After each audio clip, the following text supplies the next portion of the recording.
आज हम कक्षा 9 गणित एनसीईआरटी स्तर पर अध्याय 1 के संख्या पद्धति के नेक्स्ट टॉपिक जो है वो अपरिमेय संख्या को समझेंगे। अपरिमेय संख्या इरेशनल नंबर। देखिए, अपरिमेय संख्या क्या होती है उसको समझते हैं। वह संख्या जिसे पी बाई क्यू के रूप में ना लिखा जा सके अपरिमेय संख्या कहते हैं। ठीक, वह संख्याएं जिसे पी बाई क्यू के रूप में ना लिखा जा सके, अर्थात पट्टे के रूप में ना लिखा जा सके, इसे इस मामले से दर्शाते हैं। उदाहरण √2, √3, √15। ठीक है, पाई और इस प्रकार की संख्याएं जो क्या है आसान था। तो ये सभी संख्याएं क्या कहलाती है? अपरिमेय संख्याएं कहलाती हैं। ठीक है, जिसे पी बाई क्यू के रूप में ना लिखा जाए तो इन संख्याओं को पी बटे क्यू के रूप में नहीं लिखा जा सकता, इसलिए वो क्या कहलाएंगी? अपरिमेय संख्याएं कहलाएंगी। ठीक है, दूसरा जो हमें समझना है वो है वास्तविक संख्याएं। वास्तविक संख्याएं रियल नंबर। ठीक है, सभी प्रकार की संख्याएं अर्थात सभी प्रकार की संख्याएं क्या होती है? अपरिमेय, अपरिमेय, परिमेय, पूर्णांक, पूर्ण, प्राकृतिक, ये क्या है? सभी प्रकार की संख्याएं इसमें आ जाती है। सभी प्रकार की जो संख्याएं होती हैं वो वास्तविक संख्याएं कहलाती हैं। ठीक है, इसे कैपिटल आर से दर्शाते हैं, इसे कैपिटल आर से दर्शाते हैं। सभी प्रकार की संख्याएं हमारी कहलाएंगी वास्तविक संख्या। ठीक है, जैसे √19, 9/14, ये परिमेय हो गया, या परिमेय, ये पूर्णांक हो गया -19, ये पूर्ण संख्या 0, एक प्राकृतिक संख्या, 2 प्राकृतिक संख्या। ठीक है, ये परिमेय संख्या। तो ये क्या है? तो सभी प्रकार की संख्या वास्तविक संख्या कहलाती है। और अपरिमेय संख्या क्या कहलाती है? जिसे पी बटे क्यू के रूप में ना लिखा जा सके वो अपरिमेय संख्या कहते हैं। ठीक है, नोट क्या है? अपरिमेय संख्या को परिमेय संख्या द्वारा प्रमेय, पाइथागोरस प्रमेय द्वारा प्राप्त कर सकते हैं। ठीक है, पाइथागोरस प्रमेय क्या होता है? पाइथागोरस प्रमेय समकोण त्रिभुज पर आधारित होता है। ये एक समकोण त्रिभुज है, ये थीटा कोण बना रहा है तो थीटा के सामने भुजा ये लंब कहलाएगी। ये 90 अंश के सामने भुजा कर्ण कहलाएगी। कर्ण सबसे बड़ी भुजा होती है इस त्रिभुज की। आधार हो गया ये। ठीक, तो पाइथागोरस प्रमेय क्या होता है? कर्ण का वर्ग बराबर लंब का वर्ग प्लस आधार का वर्ग। ठीक है, यही क्या होता है पाइथागोरस प्रमेय। तो कर्ण क्या है? AC का वर्ग, और लंब क्या है? AB का वर्ग, और आधार क्या है? BC का वर्ग। तो इस प्रकार हम ठीक पाइथागोरस प्रमेय को समझ लेते हैं। अब उदाहरण के सवालों को हल करेंगे। उदाहरण 3 है, संख्या रेखा पर वर्गमूल 2 का स्थान निर्धारित कीजिए। ठीक है, संख्या रेखा पर, तो संख्या रेखा पर हमें √2 को निरूपित करना है। तो सबसे पहले क्या करेंगे? देखिए, एक वर्ग लेते हैं समान। ठीक है, प्रत्येक की लंबाई एक एक ले लेते हैं इस प्रकार से। ये वर्ग ले लिया। ठीक है, OABC। ठीक है, इसकी भी लंबाई 1 है, मीटर ले सकते हैं या फिर जो भी मापन आपको लेना है मात्रा। ठीक है, इसका भी 1 है। उसके बाद यहाँ पे एक विकर्ण खींचते हैं।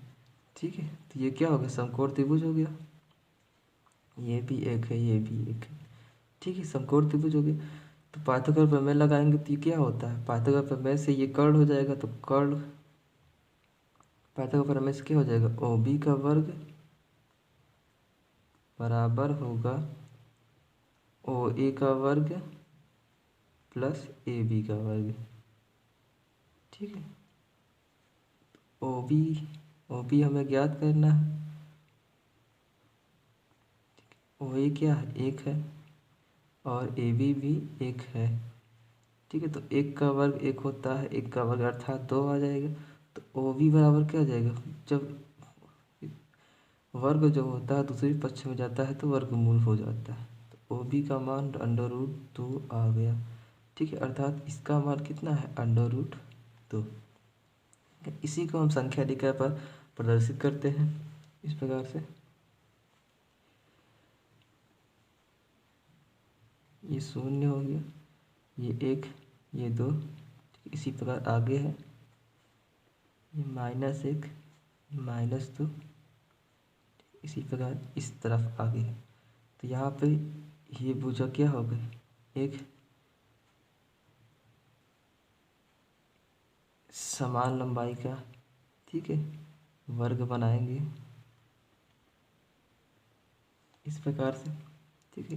इसकी भी लंबाई 1 है, इसकी भी लंबाई 1 है, इसकी भी लंबाई 1 है, इसकी भी लंबाई 1 है, ठीक है। यहाँ से एक विकर्ण खींच दे, तो ये कितना आया था, √2 आया था, ठीक है, वर्गमूल 2 आया था। अब क्या करेंगे, इसे P बिंदु मान लीजिए, ठीक है। अब इसका मान कहाँ पे होगा वही हमें अब ज्ञात करना है। तो √2 क्या करिए, यहाँ से O बिंदु से ये इस बिंदु को क्या था, इस बिंदु का नाम B था, तो B बिंदु पर चाप लेकर एक चाप खींचेंगे तो इस प्रकार से आएगा, ठीक है। यानी इसको झुकाएंगे तो यहाँ पर आएगा, ठीक है। इसका नाम A था, इसका नाम क्या है B, ठीक है। कहाँ पे आएगा, ये P बिंदु पर आएगा। अर्थात कहने का अर्थ क्या है कि जो अंडर वर्गमूल 2 का जो मान है वो 1 है, ये 1 है और 2 के बीच में होगा, ठीक है।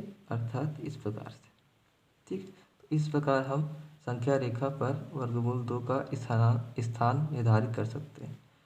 अतः यहाँ लिखते हैं, अतः P बिंदु पर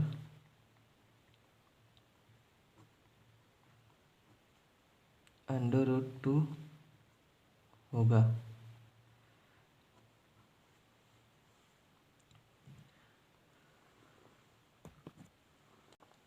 उदाहरण 4 है, अवास्तविक संख्या रेखा पर वर्गमूल 3 का स्थान निर्धारित कीजिए, ठीक है। हमें संख्या रेखा पर अब की बार वर्गमूल 3 को दिखाना है। पहले √2 को कर लिया था, अब यहाँ पे वर्गमूल 3 को करेंगे। तो सबसे पहले वही काम करिए जो पहले था, उसको पहले कर लीजिए।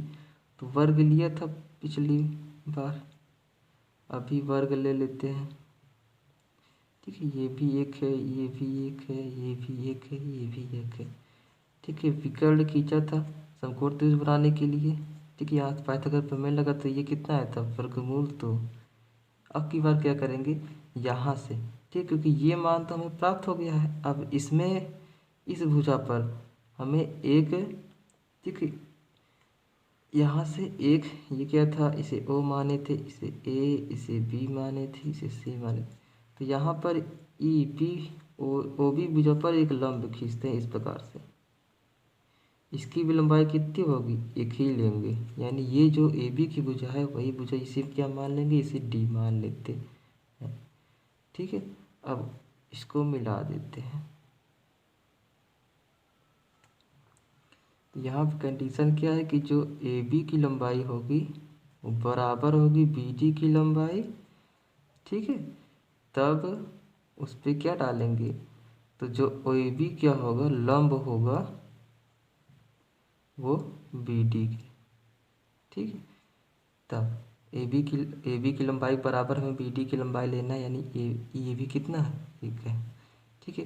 तो हमें ये भुजा ज्ञात करनी है OD भुजा, तो OD भुजा ये क्या है, लंब डाले हैं, तो यानी ये 90 अंश कोण बनेगा। तो पाइथागोरस प्रमेय लगाइए। पाइथागोरस प्रमेय क्या होता है, OD का वर्ग होता है बराबर होता है OB का वर्ग प्लस ये BD का वर्ग, ठीक। OB कितना है, OB हमें वर्गमूल 2 प्राप्त हुआ है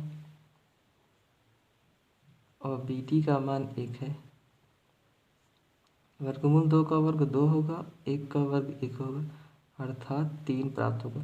तो हमें केवल OD ज्ञात करना है। तो OD बराबर क्या हो जाएगा, वर्गमूल इस तरफ जाएगा तो स्क्वायर इस तरफ जाएगा तो वर्गमूल में हो जाता है। तो OD बराबर क्या निकल गया, √3, अर्थात वर्गमूल 3 प्राप्त हो गया, ठीक है। ये मान कितना हो गया, वर्गमूल 3। इसी को हम संख्या रेखा पर प्रदर्शित कर लेते हैं। ये मान 0 हो गया, ठीक है। ये 1 और ये 2, ये -1, ये -2, ठीक है। इसी प्रकार की संख्याएं आगे बढ़ी हुई हैं। यहाँ पर इसी चित्र को बनाते हैं। तो ये क्या है, ये O है, इस बिंदु को A मान लेते हैं, ठीक है। एक ही लंबाई का यहाँ पर इस बिंदु को बी मान लेते हैं। ठीक है, ये विकर्ण खींच देते हैं, इसकी लंबाई √2 है। फिर यहाँ पे ओ बी पर लंब खींचा था कुछ इस प्रकार से। ये क्या था, डी बिंदु था, इसको मिलाए थे। ठीक है, ये भी 1 मीटर का, ये भी एक लंबाई का था। और ओ डी कितना ज्ञात कर लिए थे लोग, 3। ठीक है, अब इसको हमको संख्या रेखा पर प्रदर्शित करना है। तो पहले इसको देख लेते थे, इसको चाप डालने पर यहाँ पे आ रहा था, इसको झुकाने पर। अब इसको ले चलते हैं। ठीक है, ये कुछ यहाँ पर आएगा। ठीक है, ये पी था, ये क्या मान लेते इसे, क्यू। ठीक है, अतः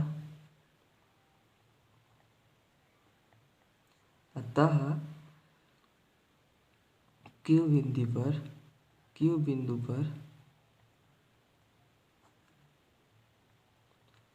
√3 होगा। ठीक, इस प्रकार से हम वर्गमूल 3 को संख्या रेखा पर प्रदर्शित कर सकते हैं।